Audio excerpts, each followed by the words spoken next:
35वां मेहरबान महोत्सव एवं राज्य स्तरीय जूनियर बालिका कबड्डी प्रतियोगिता का जो ये सुंदर आयोजन यहाँ की कमेटी ने किया है, मैं इसके लिए पूरी कमेटी को और समस्त क्षेत्रवासियों को हृदय की गहराई से हार्दिक आभार प्रकट करना चाहूंगा। साथियों, आज बड़ा अच्छा लगता है कि हमारे लोग हर क्षेत्र में जागरूक हो रहे हैं। आज से शिक्षा का क्षेत्र हो, आज से खेल का क्षेत्र हो, तमाम प्रकार के जो भी क्षेत्र हैं, आज हमारे क्षेत्रवासी बड़े ही अच्छे तरीके से हर क्षेत्र में अपनी अलग पहचान बना रहे हैं। ये हमें बड़े खुशी की बात है।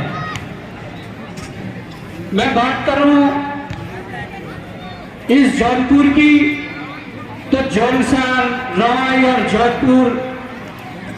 एक ऐसा क्षेत्र है जहाँ की संस्कृति आपस में मिलती है, जहाँ का जो समाज है वो एक जैसा है, जहाँ का जो पूरा कल्चर है वो हमारा समान है, हमारी बोली भाषा समान है। तमाम इन समानताओं को देखते हुए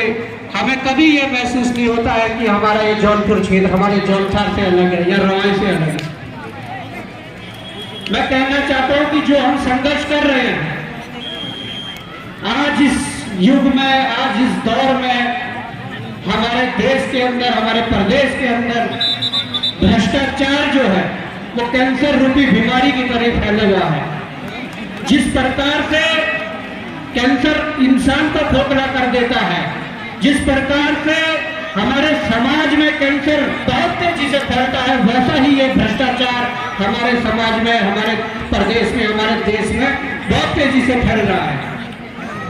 ये बड़ा दुर्भाग्य है कि हम अपने स्वार्थ के लिए भ्रष्टाचार कर लेते हैं, हम अपनों के स्वार्थ के लिए भ्रष्टाचार कर लेते हैं, परंतु भ्रष्टाचार के खिलाफ आवाज उठाने की बात हो, भ्रष्टाचार के खिलाफ बोलने की यदि बात हो तो हम मौन रह जाते हैं। मैं कहना चाहूंगा,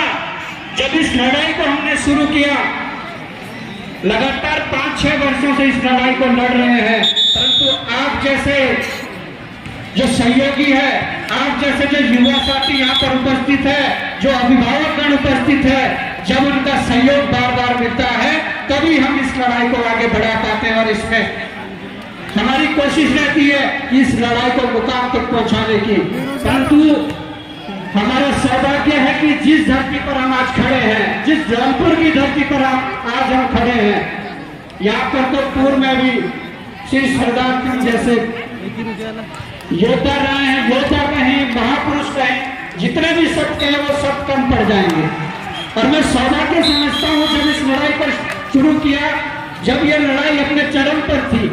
जब सरकारों ने हमें जेल भेजा, हम पे मुकदमे लगाए, तमाम हमारे युवा साथियों पर मुकदमे लगाए, तो इसी जौनपुर क्षेत्र के अंदर से, इसी नैनबाग के इसी महाविद्यालय से आरजेजे जो संगठन है, राय जौनपुर जौनसार का जो संगठन है, उन लोगों ने हमें समर्थन देने वो देहरादून आए थे। ये बड़ा सौभाग्य का विषय है। आज कहने के लिए मैं ये कहूँ कि बहुत कुछ है, परंतु मैं ज्यादा न कहते हुए मैं यही कहना चाहूंगा कि जिस प्रकार से चीजें चल रही है, जिस प्रकार से वर्तमान स्थितियां उत्तराखंड में है, मैं उत्तराखंड की बात करूंगा। आप सभी जागरूक लोग हैं, आप सभी जानते हैं, क्योंकि यहाँ पर युवा साथियों के साथ साथ हमारी मात शक्ति है, यहाँ पर युवा साथियों के साथ साथ हमारे वो अभिभावक हैं, वो आंदोलनकारी हैं, जिन लोगों ने इस प्रदेश को बनाने के लिए संघर्ष किया था। आज हम देख सकते हैं कि उन आंदोलनकारियों का सपना क्या था। आज हम देख सकते हैं कि हमारे प्रदेश को बनाने की जो लड़ाई थी, उस लड़ाई में हमारी मात शक्ति ने कितना बड़ा बलिदान दिया। मुजफ्फरनगर कांड जैसा विभत्स कांड जो हमारे मात शक्ति ने झेला, तो आज उस पर विचार करने की जरूरत है। जिस प्रदेश को बनाने के लिए 42 से अधिक शहादतें हुई हो, जिस प्रदेश को बनाने के लिए हमारी मात शक्ति ने अपमान सहा हो, जिस प्रदेश को बनाने के लिए युवाओं ने लाठियां खाई हो, जिस प्रदेश को बनाने के लिए युवा जेल गए हो, उस प्रदेश की स्थिति अगर हम आज देखते हैं तो वो रोना आता है। ये हमारा दुर्भाग्य है कि जो परिकल्पना उत्तराखंड को लेकर करी थी, जिस परिकल्पना को लेकर उत्तराखंड बनना चाहिए था, वो उत्तराखंड हमारे पास आज नहीं है। मैं किसी सरकार के खिलाफ नहीं बोल रहा हूँ, मैं किसी व्यक्तिगत किसी पार्टी के खिलाफ नहीं बोल रहा हूँ,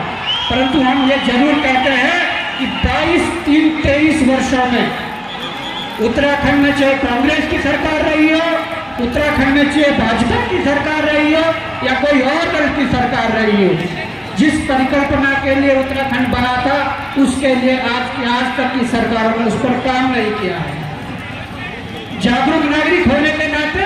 हम सभी का कर्तव्य बनता है, हम युवा साथियों का कर्तव्य बनता है, मातृशक्ति का कर्तव्य बनता है, और सबसे बड़ा कर्तव्य हमारे जो अभिभावक गण बैठे हुए हैं उनका कर्तव्य बनता है कि समाज में फैली कुरीतियां, समाज में फैला भ्रष्टाचार, उसे कैसे कम किया जाए, उसके खिलाफ कैसी जंग लड़ी जाए, ये हमारी चिंताएं होनी चाहिए। मैं ये कहना चाहता हूं कि ये लड़ाई लंबी जरूर है और हम इस लड़ाई को लड़ रहे हैं, और जब जब आप जैसे अभिभावकों का, युवा साथियों का, मातृशक्ति का सहयोग मिला, तब तब हमें इन लड़ाई में सफलता मिली है। लंबे समय से उत्तराखंड में भर्ती घोटाले हो रहे थे, हमारे जो योग्य बेरोजगार नौजवान थे उनका हक मारा जा रहा था। जब लड़ाई शुरू की और आप जैसे व्यक्तित्वों का साथ मिला, आप जैसे लोगों का साथ मिला, तो जरूर हम इसमें जीत पाए, परंतु अभी पूरी तरह से हम इसमें नहीं जीत पाए। अभी भी जरूरत है, और उस लड़ाई को मुकाम तक पहुंचाने में मैं समझता हूं कि अभी आप जैसे जो जागरूक लोग हैं, जो जानते हैं कि किस प्रकार से चीजें चलती है, अगर उन सभी का सहयोग मिला तो जरूर हम इस लड़ाई को अंजाम तक पहुंचाएंगे और हम इस लड़ाई को जीतेंगे। परंतु उसके लिए मैं ये कहना चाहता हूं, हमें हर तरीके से जागरूक होना पड़ेगा। ये राजनीतिक मंच नहीं है और मैं राजनीतिक बातें भी नहीं करूंगा, परंतु इतना जरूर कहूंगा कि राजनीतिक रूप से हमें जागरूक होना पड़ेगा। राजनीतिक रूप से जागरूक होना राजनीति नहीं है, हमें जागरूक होना पड़ेगा कि हम जो अपने वोटों की गोली लगवा देते हैं, हम जो अपने वोट को बेच देते हैं, या जो धन बल के, बाहुबल के आधार पर हम वोटिंग करते हैं, उसके लिए जागरूकता लानी जरूरी है, क्योंकि लोकतंत्र व्यवस्था में सबसे बड़ा हथियार वोट है। उस वोट के माध्यम से एक अच्छे जनप्रतिनिधि को भेज सकते हैं और एक नकारे जनप्रतिनिधि को बाहर कर सकते हैं। मैं ये कह सकता हूं कि आज पहाड़ों की स्वास्थ्य जो सुविधाएं हैं, उनकी हालत खस्ता है। हम वोट तो दे देते हैं, परंतु 5 साल तक फिर कोई पूछने वाला नहीं कि अस्पतालों के हाल क्या है। हमारे पहाड़ों की बात करें, हमारी माताएं बहनें घास काटने जाती है, हमारे अभिभावक कई जंगल में लकड़ी लेने जाते हैं, अगर पेड़ से गिर गए, घास काटते हुए गिर गए, तो पहाड़ में आप ऐसा बता दो कि किस जगह पर, किस अस्पताल में एक्सरे मशीन तक नहीं है। ये हमारा दुर्भाग्य है। इस तरफ हमें ध्यान देना पड़ेगा, हमें ध्यान देना पड़ेगा कि हमारे पहाड़ों में, गांव-गांव में स्कूलें तो खुल गई है, पर उन स्कूलों में बच्चे हैं, परंतु शिक्षक महीने तक एब्सेंट रहते हैं, वहां पर नहीं रहते हैं। इस ओर हम सभी को ध्यान देना पड़ेगा, पहल हमें खुद करनी पड़ेगी। जो गांव में जागरूक व्यक्ति है, जो अभिभावक है, जो युवा साथी काफी कोविड काल के बाद काफी युवा रिवर्स फ्लाइंग करें और आज गांव में अपना व्यवसाय कर रहे हैं, उन लोगों को जागरूक होने की जरूरत है। भ्रष्टाचार की इस लड़ाई में जिस ईमानदारी के साथ, जिस ऊर्जा के साथ हमने इस लड़ाई को लड़ा है, मैं आप सभी को विश्वास दिलाता हूं कि हमारा संगठन, हम सभी आगे भी इस लड़ाई को पूरी ईमानदारी और ऊर्जा के साथ लड़ने का काम करेंगे।